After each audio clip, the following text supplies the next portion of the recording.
আজি এটা ফোন আহিছে আপোনাৰ 14 Pro Max আৰু চাব পাৰিছে এইটো আপোনাৰ গ্ৰীণ হৈ গৈছে প্লাছ বেক গ্লাছটো কেনেকৈ ব্ৰকেন হৈছে তো বলক দেৰি নকৰি এইটো ৰিপ্লেচমেণ্ট কৰোঁ কাৰণ এইটো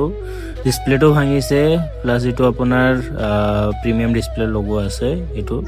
তো সেম ডিছপ্লে মই প্ৰিমিয়াম ডিছপ্লে লগাম ইয়াতে কাৰণ অৰিজিনেল ডিছপ্লেহে অনলি ৰিপেয়াৰ হয় প্ৰিমিয়াম বা কপি ডিছপ্লে ৰিপেয়াৰ নহয় আৰু চাব পাৰিছে এইটো আপোনাৰ কেচিফায়াৰ ফোন হয় অলৰেডি এইটো ছেকেণ্ড হেণ্ড ফোন কিনিছিলে আৰু চাব পাৰিছে ডিছপ্লে চেঞ্জ আছে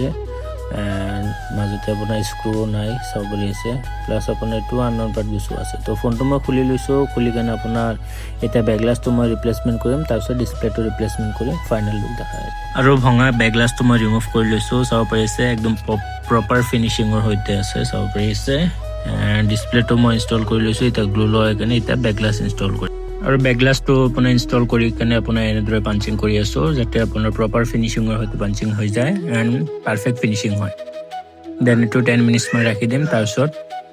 আৰু প্ৰপাৰ ফিনিচিঙৰ পিছত আইফোন আনএভেইলেবল হৈ আছিলে এণ্ড একো টাইমিং নাছিলে এণ্ড ডাটা বহুত ইম্পৰ্টেণ্ট আছিলে সেয়েহে মই আপোনাৰ ফোনটো এতিয়া ছফ্টৱেৰ মানে ফ্লেছিং কৰি দিলোঁ এণ্ড ফিনিচিং চাব পাৰিছে একদম ডান হৈ গ'ল এণ্ড ডাটা প্ৰপাৰ চিকিউৰ আছে 8 হোৱাৰ পিছত পাছৱৰ্ড মাৰিলে খুলি যাব